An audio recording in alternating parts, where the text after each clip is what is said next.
Hello and welcome to our morning edition of Arirang News. We begin with these stories making the headlines at this hour. U.S. President Donald Trump has threatened to obliterate Iran's energy facilities if a deal is not reached shortly. He also said the U.S. is in talks with Iran's parliamentary speaker, but Tehran continues to deny that negotiations are taking place. And Iran says its parliamentary commission has approved a plan to regulate and impose tolls on ships passing through the Strait of Hormuz. This comes as Iran and the Lebanese armed group Hezbollah launched a coordinated attack on an Israeli industrial city. The United Nations has passed a resolution on human rights in North Korea, urging better treatment for those living under the regime and calling for inter-Korean dialogue. U.S. President Donald Trump has warned that he will obliterate Iranian energy infrastructure if a deal to end the conflict isn't reached soon. However, Iran has called U.S.-led proposals unreasonable. Our Park Gun-woo starts us off. U.S. President Donald Trump issued another threat to Iran on Monday, saying its energy facilities would be obliterated if a deal isn't reached shortly and if the Hormuz Strait is not immediately reopened. Writing on social media, Trump added that great progress had been made with a new and more reasonable regime, and that attacks on infrastructure would be in retaliation for nearly 50 years of Iranian attacks on U.S. soldiers. Trump said infrastructure, including desalination plants, which he said the U.S. had purposely not yet touched, could also be targeted. The White House stressed that Iran should not pass up the opportunity to make a deal as the clock ticks down on Trump's April 6 deadline. Trump issued a 10-day pause to postpone planned strikes on Iranian power plants and energy infrastructure. This remains a truly once-in-a-generation opportunity for the regime to make a good deal with the United States. Trump also said on Monday the U.S. is in talks with Iran's parliamentary speaker Mohammad Bagher Khalibaf, though Tehran later denied that such negotiations with Washington are taking place. The materials that have been conveyed to us under various titles, such as the 15-point plan, mainly include very excessive, unrealistic, and unreasonable demands. The meeting that Pakistan held with its neighboring countries is a framework that they established by themselves. We did not participate in this framework.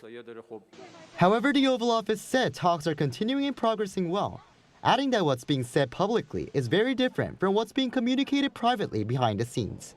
It also noted that 20 additional oil tankers are set to pass through the Strait of Hormuz in the coming days as a result of talks with Iran. Park Gun-woo, Arirang News. Meanwhile, Iran is moving to impose tolls in the Strait of Hormuz, raising fresh concerns over global energy flows and maritime security. This comes as Iran and Hezbollah launch a coordinated strike on Israel's Haifa, with a missile hitting a key refinery. Our Lee Seung-jae has more.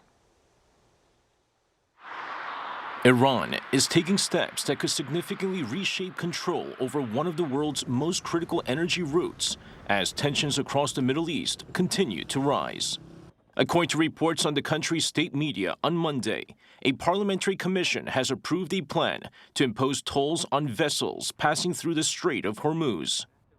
The proposal includes a payment system using the Iranian rial and broader financial measures aimed at reinforcing what Tehran calls its sovereign authority over the waterway. The plan also envisions coordination with Oman, which shares control of the narrow passage connecting the Persian Gulf to major global shipping lanes. But the proposal is already drawing concern. It includes provisions to ban U.S. and Israeli vessels from transiting the strait, along with measures intended to counter international sanctions on Iran. Analysts warn such moves could escalate tensions further and raise serious legal and security concerns for the global maritime community. The Strait of Hormuz is a vital energy choke point, with about 1/5 of the world's crude oil and liquefied natural gas shipments passing through it under normal conditions. Experts say introducing tolls, combined with new restrictions on certain vessels, could further disrupt already fragile energy flows and increase volatility in global oil and gas prices. Meanwhile, tensions are spilling over into direct military action. Iran and the Lebanese armed group Hezbollah have carried out a coordinated attack on Israel's industrial city of Haifa. Israeli media said a missile struck a distillation tank at a refinery operated by the Bazan Group on Monday. The company says there are no casualties and that operations remain unaffected. Both Iran's Islamic Revolutionary Guard Corps and Hezbollah were reportedly involved in targeting Haifa, though it remains unclear which group launched the missile that hit the refinery. 이승재, Arirang News.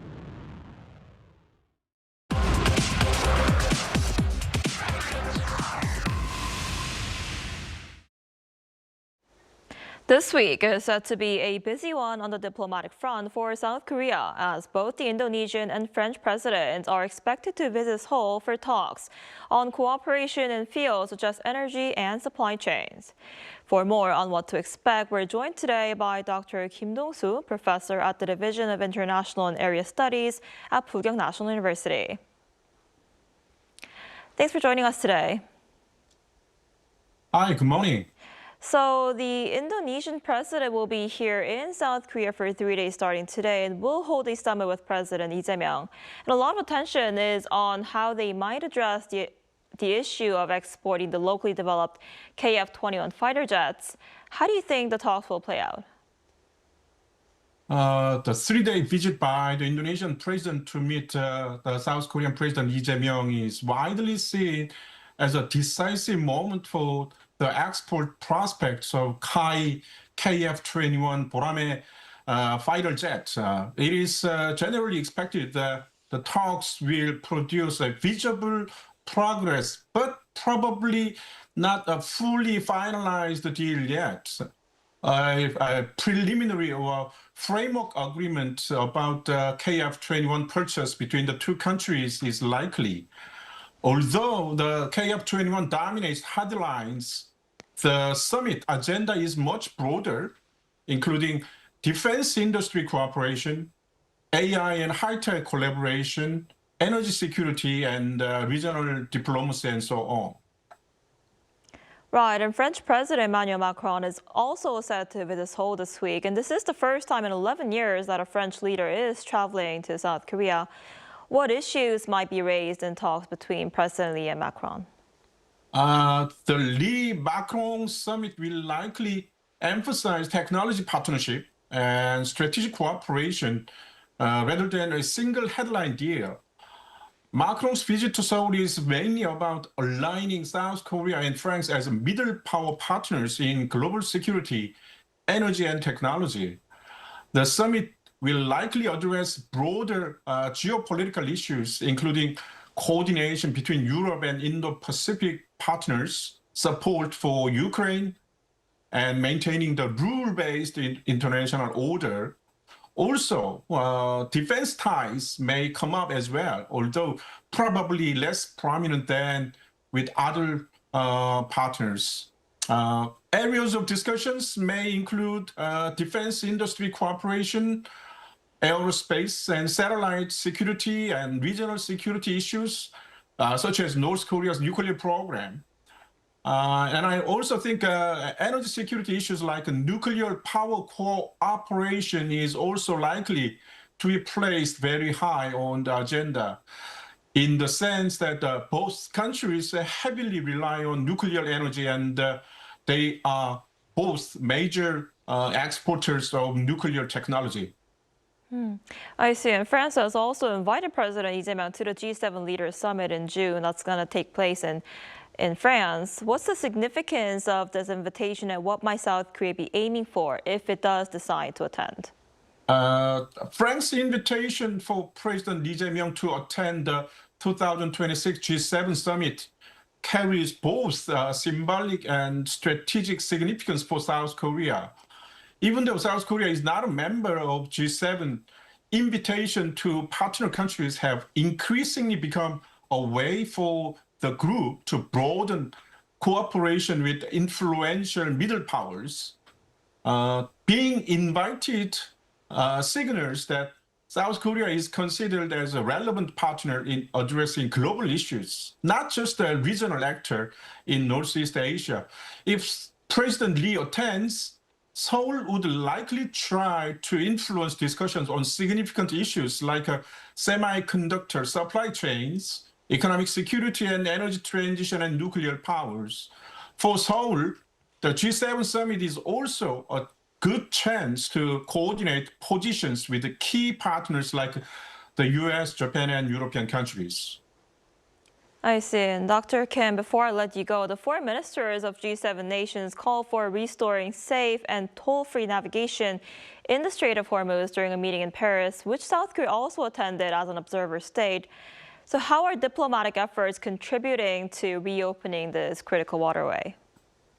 At the meeting of G7 in Paris, foreign ministers issued a joint call urging restraint and respect for international maritime law.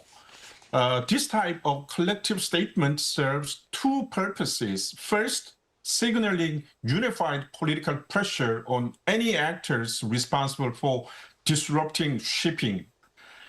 And second, reinforcing the principle of freedom of navigation, which is a cornerstone of international maritime law.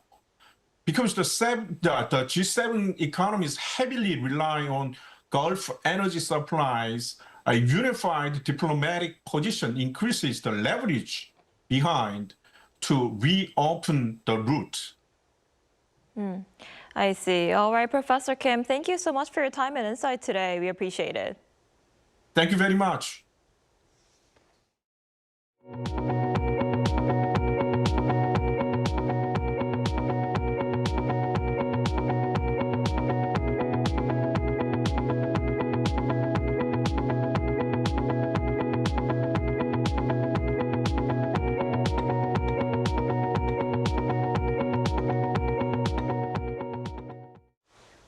50 countries have backed a joint resolution on North Korea's human rights, which was adopted on Monday in Geneva local time.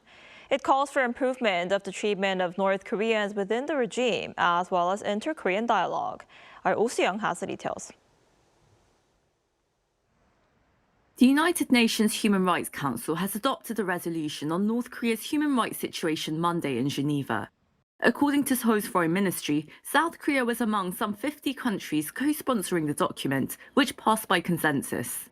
The resolution points out systematic, widespread and grave human rights violations inside the North, including torture and sexual violence across the prison and detention system, the persecution of women and girls, and the expanding use of digital surveillance and the death penalty to suppress dissent. It calls on Pyongyang to close all political prison camps and end public executions. It also warns that forced labour, including the deployment of workers abroad, may constitute enslavement under international criminal law. The resolution further calls for the immediate repatriation of adoptees, including South Korean and Japanese nationals, and the resumption of reunions for families separated by the Korean War. At the same time, the resolution recognised that Pyongyang participated in the UN's Universal Periodic Review and complied with certain human rights obligations. The document also stressed the importance of engagement, including inter-Korean dialogue, as a means of improving human rights inside the North. Seoul has highlighted these points in line with the Lee Jae-myung government's push to re-engage with Pyongyang. South Korea has been a consistent co-sponsor of the annual resolution on North Korea's human rights from 2008 through 2018. It set out, during the Moon Jae-in administration, a period of inter-Korean engagement before rejoining under the previous administration in 2023. The Lee government has upheld this position while maintaining its policy of peaceful coexistence with the North, according to Unification Minister Chung Dong-young on Monday. The Human Rights Council has passed a North Korea-specific resolution every year since 2003. Pyongyang has consistently rejected the measures, calling them politically motivated. Oh Soo-young, Arirang News. Hanwha Defense USA and Hanwha Philly Shipyard have won their first U.S. Navy subcontract, a significant step into the U.S. defense market. The award is part of the Navy's next-generation logistics ship program, with Hanwha joining as a subcontractor to Vard Marine U.S. Under the deal, Hanwha will take part in early-stage development, including market surveys, concept design, and production planning. The company has invested over $200 million into the Philadelphia shipyard since late 2024 to expand its capabilities.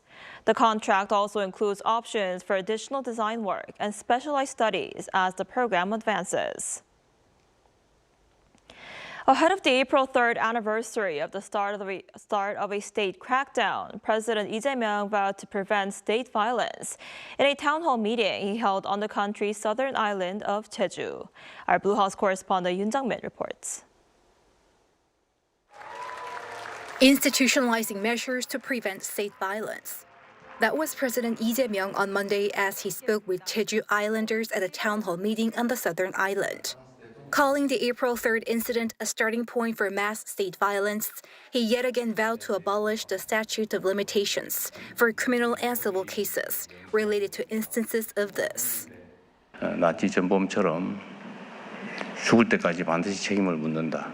평생 쫓아다니면서 추적, 조사, 수사하고 처벌한다. 그래서 좀 두려워하게 해야 된다. 역사와 국민과 국가의. The president revisited the need to ensure that proper compensation is made to victims, hinting that related property inherited by the descendants of those who committed state violence will be taken back. He vowed to once again push for legislation to remove the time limitation rule, which was led by the then main opposition Democratic Party in 2024, but was vetoed by the previous administration. 이제 대통령이 됐고 국회가 또 다수의석이 이제는 가능하겠죠. The April 3rd massacre refers to an incident where thousands of islanders were killed between 1947 and 1954 due to an extended government crackdown on protests against a separate general election in the South amid the Cold War era. On the recent energy crisis due to the Middle East war, Lee also called for the need to swiftly switch to renewable energy, noting Jeju's great potential for this. 지금 전 세계적으로 에너지 문제 때문에 난리가 났잖아요. 사실 저도 잠이 잘 안 올 정도로 사실은 심각한 상황입니다. 그런데 대한민국은 전체적으로 재생에너지로 정말 신속하게 전환해야 됩니다. 그리고 가장 빨리 현실적인 성과를 낼 수 있는 데 전 제주도가 아닐까. Some asked the government to provide more incentives for renewables. I ask you to significantly lower grid use fees for energy generators and buyers in the local substation market. On top of that, South Korea plans to nurture the island as one of the key hubs for tourism, using its convention center and stadium as K-pop concert halls that can accommodate thousands of fans. Yoon Jung-min, Arirang News. Mega hit boy band BTS have captured a #1 spot on the Billboard Hot 100 with their latest song, Swim. Billboard's confirmation on Monday marks the 7th time the group has topped the chart. BTS first reached #1 with Dynamite 6 years ago. They're now only the 5th artist to achieve 7 #1 hits. BTS, through their agency, said they're deeply grateful to fans for helping them achieve the record with their long-awaited album, adding that they hope the song has brought listeners a sense of comfort and encouragement. BTS also topped the Billboard 200 chart with their latest album, Arirang.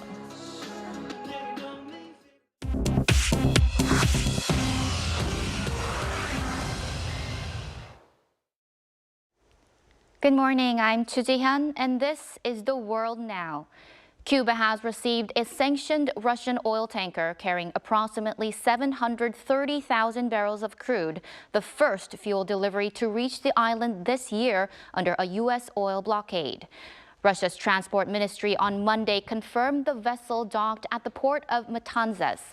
Experts say the shipment could produce roughly 180,000 barrels of diesel, enough to meet Cuba's daily demand for 9 to 10 days.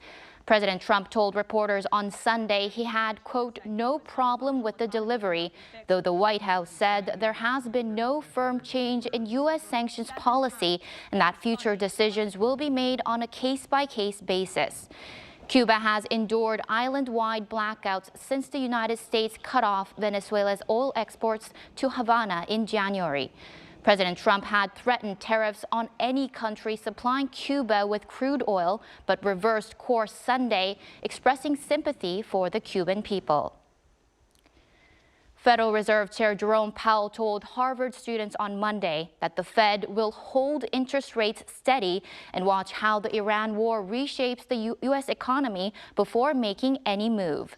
Speaking on campus in Cambridge, Massachusetts, Powell acknowledged that the Fed now faces a direct conflict between its two core mandates of keeping prices stable while protecting jobs as the Iran war enters its fifth week and national gasoline prices climb to an average of $4 a gallon. Brent crude traded at $111 a barrel on Monday, and West Texas Intermediate rose to $102.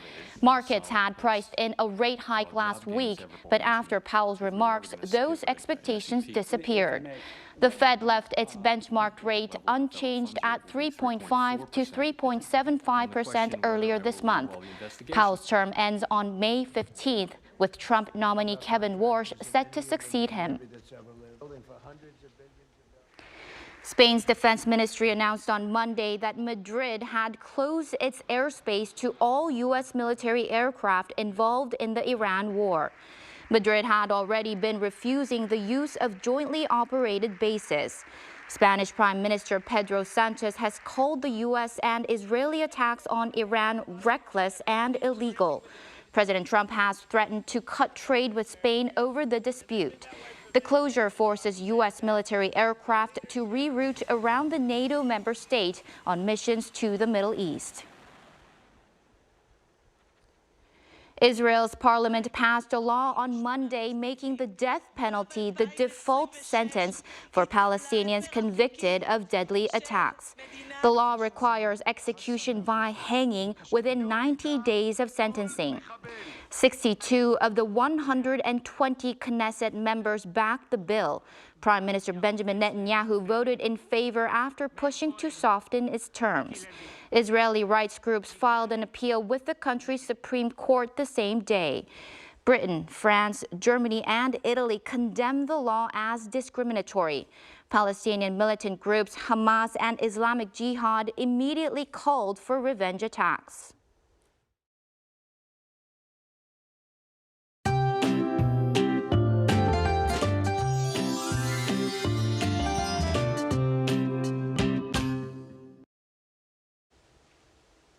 Yesterday's welcome rain helped to ease the dryness and wash away the dust in the air. And most of the rain should taper off by this morning, but showers along the East Coast could linger into the afternoon with 5 to 20 millimeters expected there. However, the concern today is strong winds. Strong wind advisories are in place for the east coast of Gyeongsang-Pukto province, as well as Busan, Ulsan, and parts of Jeju Island. And this afternoon will be as warm or just slightly lower than yesterday, with Seoul getting up to 19 degrees Celsius. Daegu, Busan will be getting up to 18 degrees. But some of the East Coast regions, including Gangneung and Pohang, will notice highs going up to only the low teens. And once the rain moves out, skies will turn partly cloudy through the day in most parts of Korea. Temperatures will be lower than the last few days, but will still be above norms, with another round of rain expected nationwide this weekend.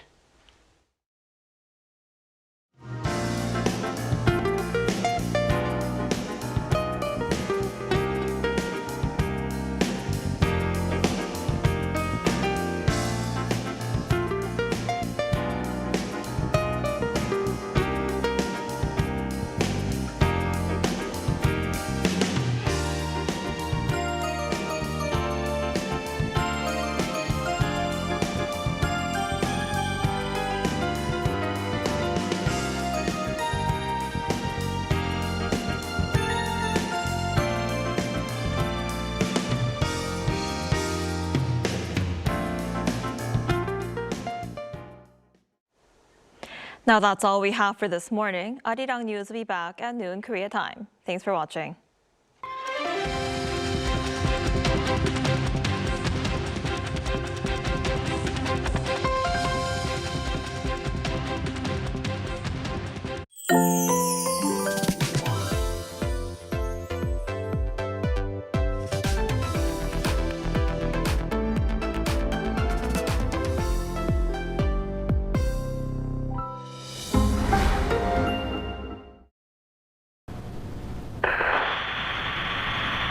Good evening and welcome to the 10 o'clock edition of Arirang News. Thanks for joining us on this special day, a day in which Arirang TV first goes on the air. Arirang TV is Korea's first.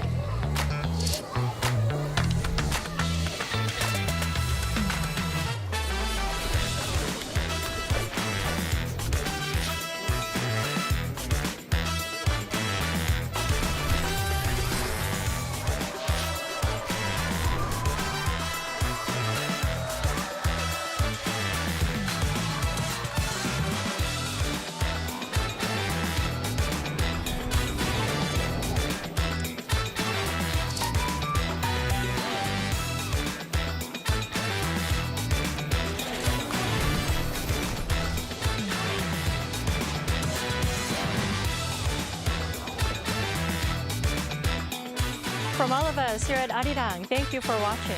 You're sitting next to 30 years.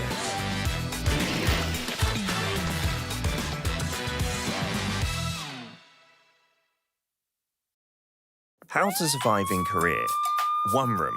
So, you're surviving in Korea? If you've signed a contract for a one room, obviously you're a pro. But the real deal begins now. Step 1. Housewarming. No need to buy toilet paper, diffusers or hand soap. You'll get them soon enough as housewarming gifts. And some are bound to pile up. There's nothing better to serve your guests than milpaeyu nabe. If you have Korean friends coming over, don't forget the extra garlic. Step 2. Garbage disposal. With great power comes great responsibility. You've had a good time, so let's get to work. It might be tempting to sweep everything into a trash can, but you have to separate your garbage. Not bothered? Beware that negligence is punished with a fine or public humiliation. Step 3. Drying rack. You're excited to live alone in Korea, but the fate of these items, hanger, storage, or a hanger. Go get fresh coffee outside. Jogging doesn't cost anything, and nothing beats instant rice. But keep one item around so that you don't get too lonely. Step 4. Pros of living alone. No mum. Cons of living alone. No mum. A new towel doesn't magically appear. You have to do the laundry regularly. If anyone gives a towel as a souvenir, take it. Get rid of mold immediately. Don't be lazy with the vacuum cleaner. Housework is an endless affair. Overwhelmed? Give your mum a call and thank her for everything she's done. Did you survive in your one room? Wait, you have an unwanted visitor. Call someone you fancy. Could be the right person for the job.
Held its first debate over the weekend. The economy is expected to expand 2.5% this year. Boosting Korea's ties with its global partners on the sidelines of the State of UN summit. A massive drone attack on Ukraine overnight on Monday and Tuesday.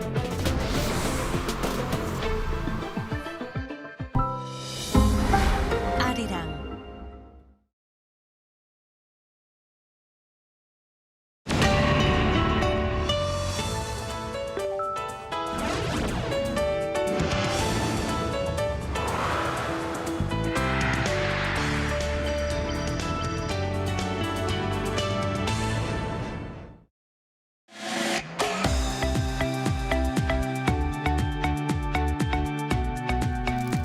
We're here to bring a new type of news show. New insights, new styles, and new topics every day. We are News Generation. Bringing news just for you. It's Tuesday, March 31st here in Seoul. I'm Lee Soo-jin, and this is News Generation. Tuesday is Jian. Happy Tuesday. Happy Tuesday. Also, we have Kim with us. Thanks for having me. Thanks for coming in, and both are here to speak on behalf of people in their 20s and 30s. So it's the second day of the work week, and as the weather warms up, more people are stepping outside and making the most of the fresh air, heading out to hit the trails. And hiking in particular is seeing a real surge in popularity this year, with more beginners and seasoned hikers alike lacing up their boots and exploring nature. So Jun, are you someone who enjoys a good hike? Yes, I am actually into hiking these days. I went hiking last week and again on Saturday to Gwanaksan Mountain. My church is actually close to the area, to the mountains. I often head there after Sunday service. And as you may know, at Arirang TV, Umyeonsan Mountain is just around the road, so I often go there during my lunch break. And it's become some kind of a family habit as well. So my children have grown up hiking from a young age, so they do enjoy those trails. And it's just not about just hiking.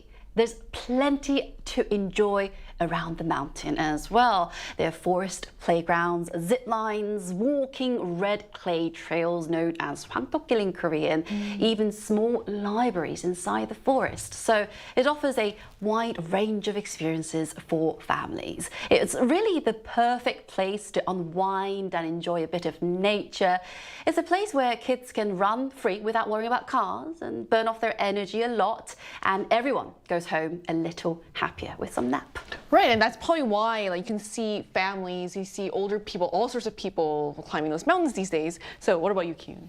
I am an outdoor person as well, and hiking is also something that I really enjoy, one of the outdoor activities, and including running that we talked about last week. And I have hiked a number of mountains here in the Seoul metropolitan area, and I think the biggest upside of many mountain trails here in Seoul is that you get to see the panoramic view, Seoul view within just like less than 1 hour of trekking. And you're in nature, and most of all, you're actually exercising with great health benefits. And on top of that, it's free of charge. You don't need to pay any money to actually exercise and have that beautiful scenery in front of your eyes. And another popular mountain, other than all the Gwanaksan Mountain that Chuan talked about, is Cheonggaesan. It's only a 20-minute drive and a 40-minute public transport ride from here, Arirang Station. And I actually went to Cheonggaesan 2 weeks ago for a little hike. And the best part of this mountain is that there are so many different courses you can choose from, which means you can cater to your needs and your, I guess, hiking capacity. So, I mean, for like first timers, it's a great mountain. And for like the real hikers who are so experienced, they can take hours and hours to get to the peak. So I think this mountain is definitely one that I would recommend, among many others that we will talk about later today. So hiking really is the best of both worlds, getting a full workout in while enjoying those incredible city views. So we're going to talk more about this, but first, let's take a look at the screen.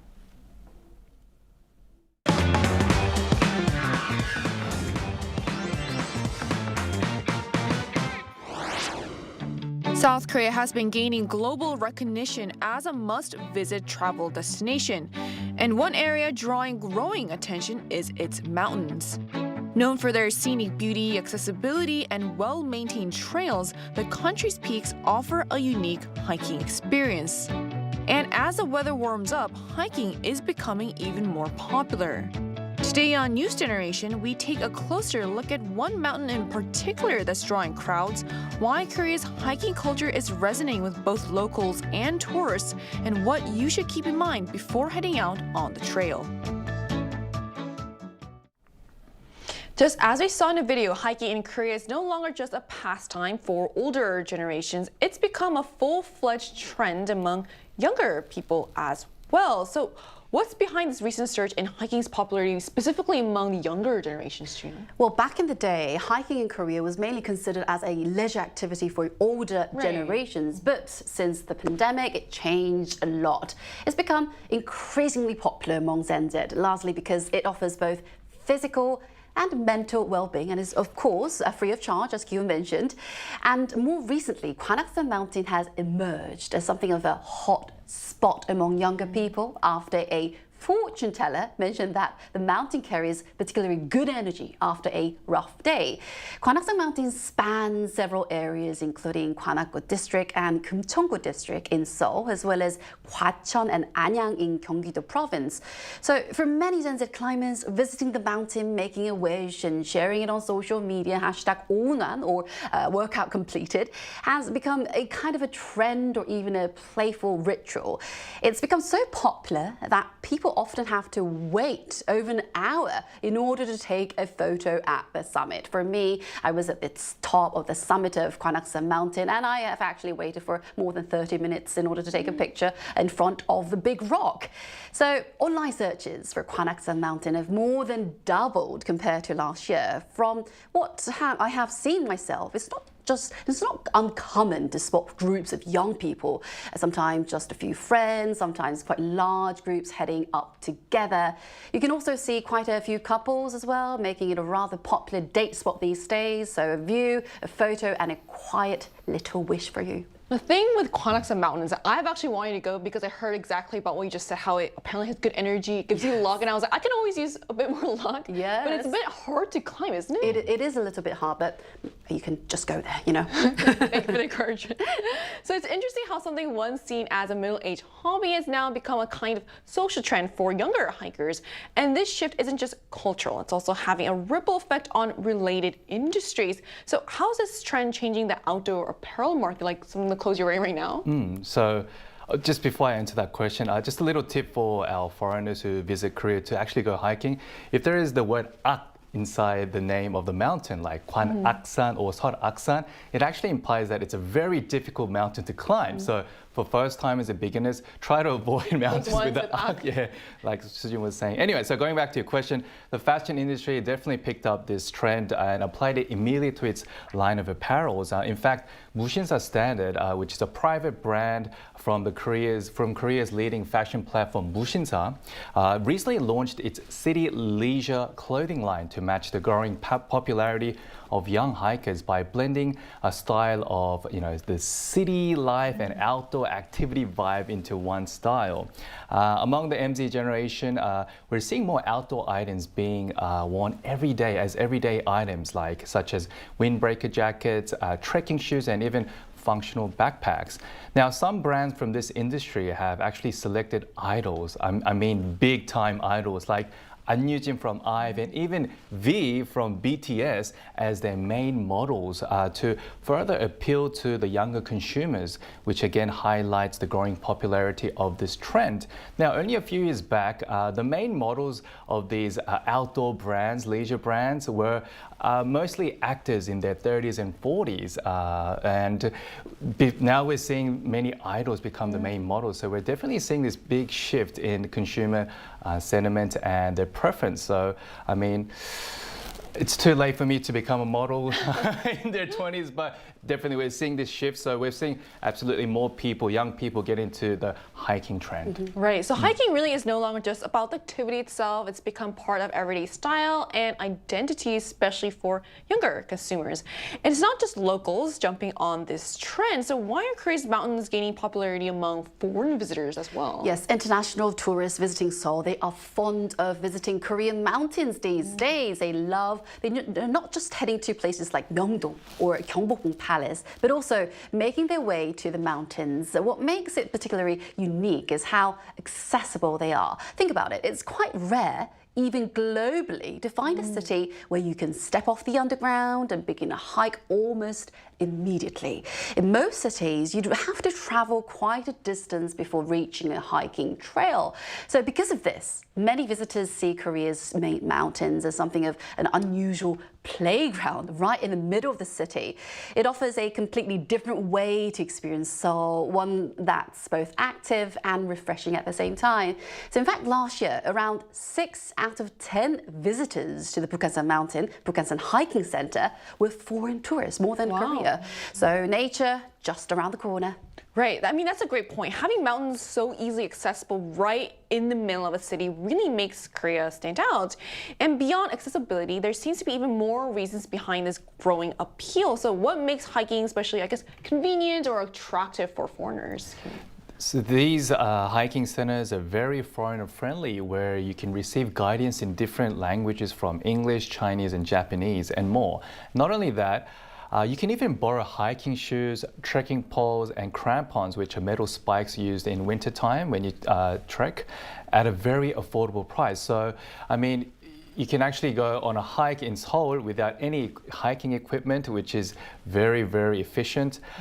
Also, the hiking trails and the signs along the trails are very easy to follow and minimizing risks of getting lost. And most of all, once you reach the peak or on the way to the peak of high mountains, you can even buy kimbap and 컵라면, cup noodles, and even 막걸리, which is Korean rice wine, at a very affordable price as well. But if you're one of those people who can actually resist that temptation, even when you feel hungry, once you step down to near the entrance area, there's so many different traditional Korean restaurants that sell fantastic food, like pajeon, which is like the seafood pancakes, which goes very well with makgeolli that I just talked about. I'm a big fan of makgeolli and pajeon. There's also like 도토리묵, which is like the jelly acorn, which is really, really popular among the older generations. But I think younger people these days really appreciate these kind of foods as well. So for those of you who actually want to pick up food, that's all part of the Korean kind of like hiking culture, where you come back down and have food with your friends, and that's the part of the whole package. And the thing is, I don't know if it's because everyone's eating after, working out, but those restaurants near the mountains are known to be quite good wherever you go. Very good. So that's another thing to look forward to. So it really shows how Korea has turned hiking into a uniquely accessible and enjoyable cultural experience, from convenience to food to social rituals. And to get a more personal perspective on this, we're going to be joined by a hiker who frequently explores Korea's mountains. And that conversation is coming up right after break, so don't go anywhere.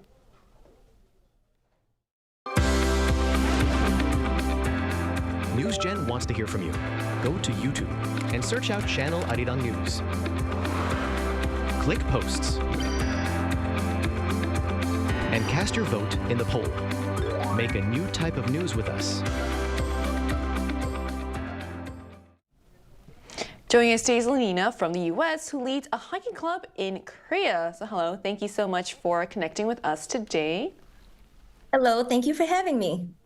So Lenina, which mountains have you hiked, and which one would you say is your favorite?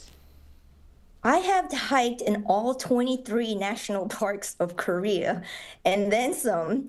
So my favorite is the hardest one I have done last December, Soraksan, like you say ak, is very hard. And that was a 12-hour hiking day. And I was exhausted, but with how hard it is, it had the best rewards, the best views. So I would say that is my favorite. And I have hiked many trails in Seoraksan, and that is my favorite national park with the best trails. Wow, 12 hours of hiking, I can't imagine that, but it sounds lovely. Then what makes hiking in Korea stand out from hiking in other countries? Like you guys mentioned earlier, the accessibility to the public transportation. You can get off the train or the bus and the trails are right there, or some of the trails are within walking distance from neighborhoods. And I love that the cell phone coverage is so strong and easy, so I can look at my phone and I know where I'm at. The restrooms, easy public parking structures. So that is what I enjoy with Korea's trail systems. Lenina, I actually want to ask you two questions. First one is, how did you actually start this whole hiking club here in Korea? What made you actually start the hiking club? And which Korean mountains would you recommend to foreigners or even first-timers? Okay, so I arrived Korea May 2020, when the heart of the pandemic, and we live in Camp Humphreys military base. And the only activities we were allowed to do at the moment was hiking. So a few months later, I decided, why don't I combine my love of hiking and some cycling and form a Facebook group. So I open a Facebook group and start a monthly hike to get to know the people that live in the military base and off base, so we can combine Koreans and military folks to know each other while we go join these group hikes. So I created that Facebook page, and it's up to 4,000 members close to now. 4, so it's 5 years ago that awesome. It's grown. And mountains that I could recommend, you mentioned earlier, and I also recommend it, is the Seoul City Wall Trail, because it has Ingwansan, Bukaksan, and Namsan you can hit, and you can enter 4 different main gates. And if you don't want to complete the entire trail, you can do sections of it and exit when you're tired. Or if you're a more advanced hiker, you can complete the entire perimeter, which I have done, but I broke it up in 2 different sections and enjoyed it, one in the spring and one in the fall, which is the highest peak hiking season in Korea. So I recommend, if you're in the spring and the fall, try to complete that trail in sections or the entirety if you are more fit to do an entire wall. So before I let you go, do you have any plans on which mountain you'll climb next? I'm actually doing the Black Yak Top 100 Mountain Challenge, and I've started it about 2 years ago. I've done 96 out of the 100, and I have 4 more left before I completed it. And the last one was Jirisan, Cheongwangbong. That was a week ago, actually. So I have 4 more left. Bukhansan is actually my last 100 that I'm saving to celebrate with my group. So my 100th mountain is Bukhansan. And then you can have makgeolli with pajeon to celebrate your 100th. Yes, exactly. Pajeon. Pajeon is definitely my favorite hiking food. Awesome. I mean, I'm someone who's looking to get into hiking, so thank you so much for the recommendations. And yeah, thank you for coming on today. Thank you for having me. Thank you. Thank you. So we've just heard from an avid hiker about the mountains she's explored, what makes hiking in Korea unique, and which spots she'd recommend to visitors. So let's get a bit more specific with some top picks. So which Korean mountains, Jun, would you personally recommend? Well, I'll definitely recommend Gwanaksan Mountain once again. Well, it's easy to access by subway, and the name itself, as you mentioned, Gwanaksan, it actually refers to Ak, a mountain with crown-shaped some lines, peaks, and rocky ridge lines. It offers some truly stunning views, of course, and especially beautiful in spring and autumn. And another great thing is that you can choose from a variety of trails depending on your level. You were hesitant, you didn't know what to do for Gwanaksan Mountains. There are many trails, routes for beginners, and also for the advanced levels as well. And there are so many signs, well signposted, and relatively easy to navigate, even for first-time hikers.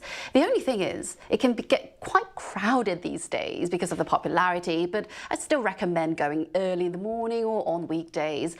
As for foreign visitors, Bukhansan Mountain is by far the most popular one. With just about a 2-hour hike, you can enjoy breathtaking views where the city's skyline meets the forest, and of course, local dishes like tofu hot pot, that's quite famous as well, and acorn jelly, as Kyun mentioned earlier, and a real treat for you after the hiking. So all of this sounds like a great mix of accessibility and scenery, though the crowds might be something to keep in mind as well. So for those looking for something a bit more casual or beginner-friendly, there are also other options as well. So I'm personally curious about this too. So what are some easy hikes available in Korea? So this is for you, Sujin. Thank you, I appreciate it. I suggest 2, Namsan and Achasan. There's no Ak in these mountains. So Namsan, I'm sure many of our foreign viewers are very familiar with Namsan, especially with Namsan Tower. It was shown in the background of Netflix's animated hit K-pop Demon Hunters, and I'm sure many foreigners actually visited Namsan to actually see it in real life. And also thanks to the Namsan Sky Forest Path, which opened last year, now everyone can reach the peak, even on a wheelchair or with strollers as well, upgrading its accessibility. Now, Achasan, which is my favorite, has a relatively low elevation, so it's just about like 10 minutes of hiking. You can actually enjoy a panoramic view of the Han River and the Lotte Tower at a glance. Again, it is very accessible. The entrance of these mountains is only less than 10-minute walk from the nearest station to make it very, very accessible. And the night view especially is very beautiful. So for those of you who are visiting Seoul, these places are so accessible. Just by one subway ride, you can reach the closest mountain. And like I said, Achasan Namsan is very easy to go for a trail, for a hike. So, I mean, why not? Right. I also have a recommendation as well called Eunbongsan. It's near Seoul Forest, and that's also takes 10 minutes to go up the peak. So to reach the 10 peak, minutes? yeah, to reach the peak, and there were like a park. Dogs were also hiking they're that allowed. mountain. Even dogs can do it. Dogs can do it. I'm sure you can do it too. I can do it. You can do it too. So these are all really good recommendations. So all these sound like perfect options for a light hike, especially with views like that. So of course, safety is just as important as the scenery. So what should hikers look out for? Well, there are definitely some things that you should follow, keep in mind when hiking. As the weather warms up, mountains like Gwanaksan Mountain with lots of rocky peaks and ridges can actually become more dangerous. There are still some patches of snow that haven't fully melted yet, which can be quite slippery. And because of the leaves, it can be slippery still after the rain. So proper hiking shoes are essential. And also temperatures can drop quickly in the evening. So it's quite important to dress in layers, lots of layers like me. And most importantly, you need to be extra careful on the way down. That's when, most accidents tend to happen. So after all, a safe return is the best finish when you're hiking. And that's a really important reminder, especially with changing weather conditions. And beyond the trails themselves, preparation also plays a big role. So how can hikers avoid injuries, Kyun? Like Jiyeon said, many of these trails have rocky paths, so it puts extra pressure on your ankles, joints, including your knees. So obviously, stretching, warming up, hydrating yourself before the trail is very important. And I think going in groups or even with a friend is the safer option, because if you do sprain your ankle, if you do get injured, you'll have someone who can help you out, even though there are great facilities with the emergency service as well. But going with someone will be the safer option. And trying to finish the hike before the sun sets. So start early, finish early, because the sun will set very quickly. It gets really dark quickly in the mountains, and it gets cold as well. So I suggest for newcomers and beginners, start early with a friend and finish early. Enjoy some great food once you finish the trail. And of course, know your ability, know your capability, how much you can actually push yourself fitness-wise, because once you reach the peak, you're only halfway there, because you have the other half to actually come back down to the entrance, which is the exit. So keeping that in mind will give you a better experience of hiking here in Korea. Pacing yourself is important. So as we've seen today, hiking in Korea is more than just a pastime. It's becoming a cultural experience that blends nature, lifestyle, and social trends. So from scenic trails to unique traditions, it's clear why both locals and visitors are hitting the mountains. And as the seasons change, it might just be the perfect time to lace up your boots and see them for yourself. And that brings us to the end of today's episode of News Generation. But News Gen will be back tomorrow with more stories and discussions. A big thanks to Chuyeon. Thank you so much, Sujin. And also Kyun. It's always a pleasure. And to our viewers, thank you so much for watching. Hopefully the only uphill battle you'll be dealing with this week will be a hiking trail. We are News Generation.